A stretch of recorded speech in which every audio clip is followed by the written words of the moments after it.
Pada tanggal 25 Jun 2007 di Hospital Tengku Ampuan Rahimah Kelang, doktor mengesahkan bahawa aktris dan model jelita Tamil Malaysia K. Sujata maut selepas 5 hari ditahan di wad kerana didakwa meminum racun serumpai parakut. Kes ini begitu misteri kerana bagaimana seorang yang begitu ceria kehidupannya tiba-tiba membunuh diri. Malah keluarga dan rakan-rakan taulan tidak pernah diceritakan apa-apa masalah oleh Sujata sebelum kematiannya. Kes menjadi lebih menarik bila mana terselit nama VVIP di sebalik kehidupan penuh gaya dan mewah model jelita ini. Sujata yang berusia 28 tahun pada 2007 merupakan setiausaha peribadi kepada Ketua Pegawai Eksekutif Michael Holdings, S. Vel Parisamy. Jika anda tidak mengenali nama ini, pasti anda mengenali bapanya iaitu Datuk Seri S. Sami Velu. Ketika itu Sami Velu merupakan Presiden MIC dan Menteri Kerja Raya yang cukup popular di era pemerintahan Tun Dr. Mahathir Mohamad dan Tun Abdullah Badawi. Menjadi setiausaha peribadi kepada Vel Pari satu kerjaya yang cukup indah buat Sujata. Manakan tidak, walaupun pada usia yang masih muda namun Sujata sudah meraih kehidupan yang sungguh mewah. Beliau tinggal di sebuah kondominium yang dibeli secara tunai oleh Vel Pari kepadanya berjumlah RM220,000, memandu kereta mewah jenis Mazda RS8 dan mampu bercuti ke mana sahaja di dunia yang mahu beliau pergi. Kebiasaannya bagi individu yang membunuh diri, sebelum kematian individu tersebut pasti akan mengalami kemurungan akibat masalah perhubungan dengan keluarga atau kekasih, masalah keuangan atau apa-apa sahaja. Tetapi di dalam kes kematian Sujata, hari-hari terakhir kehidupannya, beliau masih ke tempat kerja dan bergaul dengan rakan-rakan seperti biasa. Malah keluarganya buntu memikirkan apa punca sebenar mendorongnya membunuh diri. Selain kehidupan mewah Sujata yang ditaja sepenuhnya oleh Vel Pari, kepercayaan bahawa mereka mempunyai hubungan intim diperkuatkan lagi dengan penemuan gambar Vel Pari di sebelah katil Sujata di kediamannya. Namun begitu, di mahkamah Vel Pari menolak dakwaan mempunyai hubungan intim dengan Sujata, tetapi mengaku bahawa beliau membelikan kondominium dan menjadi penjamin pinjaman kereta Mazda RS8 yang digunakan Sujata serta menjadi penjamin pinjaman bank berjumlah RM200,000 yang dibuat Sujata.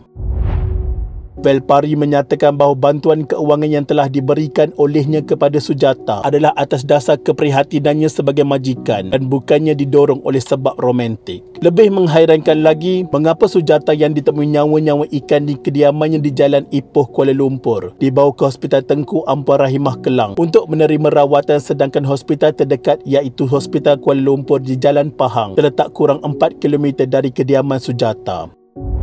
Kes bertambah menarik bila mana mahkamah diberitahu bahawa doktor yang mula-mula merawat Sujata ialah Dr. SP Saktivelu yang merupakan sepupu kepada Vel Pari. Vel Pari memberikan alasan bahawa Sujata dibawa meredah sejauh lebih kurang 40 km dari Jalan Ipoh, Kuala Lumpur ke Hospital Tengku Ampuan Rahimah Kelang supaya Sujata dapat diberikan rawatan segera dan Dr. Saktivelu dapat mengawasi keadaan Sujata kerana merupakan kenalan Vel Pari. Vel Pari juga telah berbohong dalam kenyataan media sehari selepas kematian Sujata yang mana Vel Pari mendakwa Sujata mati akibat penyakit ketumbuhan rahim yang dialaminya. Beberapa hari selepas itu, selepas teruk diasak, akhirnya Vel Pari mendakwa beliau terpaksa mendakwa Sujata mati akibat ketumbuhan rahim kerana keluarga tidak mahu orang ramai mengetahui bahawa Sujata membunuh diri kerana akan mencemarkan nama baik Sujata.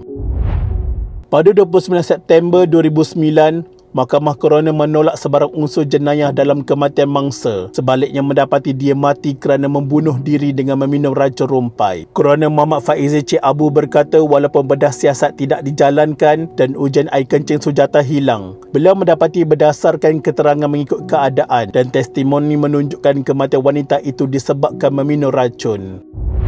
Walaupun berdasarkan keterangan ahli keluarga dan doktor menyatakan aktris itu mengaku tidak sedar telah terminum racun rumpai, Muhammad Faizi berkata racun rumpai itu berada dalam botol yang bertutup rapat dan mempunyai bau tajam. Juga tidak terdapat sebarang kesan kecederaan pada tubuh wanita itu dan berdasarkan keterangan pakar, racun itu diminum ketika Sujata sedang berdiri. Vel Pari dalam satu kenyataan berkata keputusan coroner itu membuktikan beliau tidak bersalah tetapi beliau melahirkan perasaan sedih terhadap Sujata dan keluarga.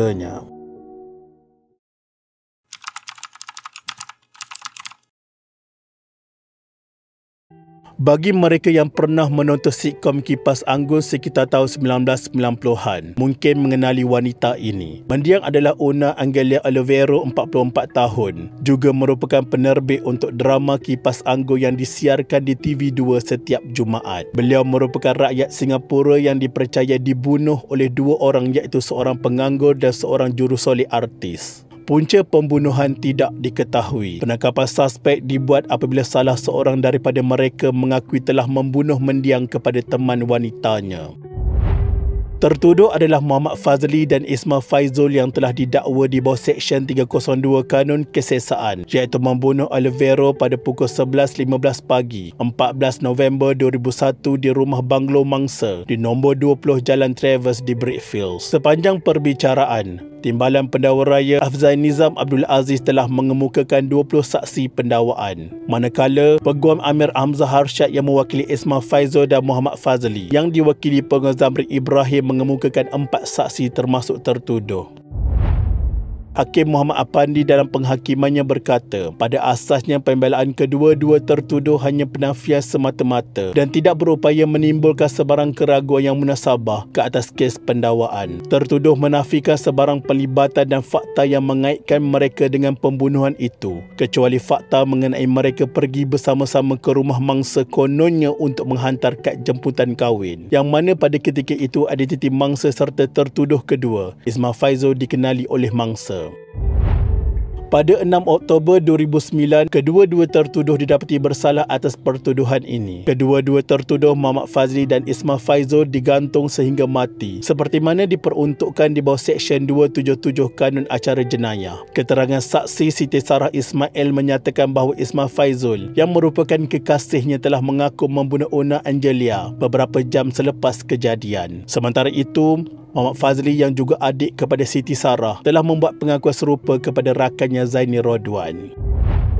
Mengenai hujah Peguam Ismail Faizul, Amir Hamzah Arsyad bahawa Siti Sarah terkeliru ketika memberi keterangan tentang pengakuan itu. Muhammad Apandi berkata itu hanya satu cadangan daripada Peguam dan mahkamah berpuas hati dengan perilaku saksi yang menyatakan pengakuan itu memang datang daripada mulut tertuduh sendiri. Selain pengakuan tertuduh, mahkamah juga bergantung kepada fakta bahawa kedua-dua tertuduh memang berada di tempat kejadian dan pisau yang digunakan untuk ditikam telah diambil daripada rumah mangsa.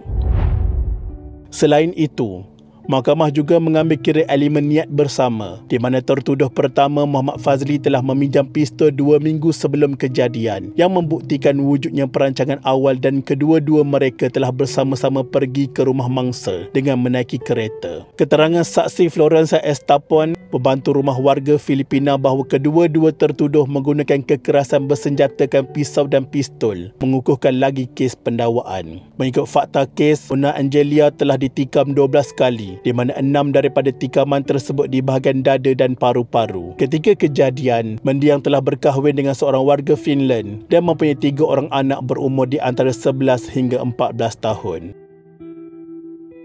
Sekian, terima kasih.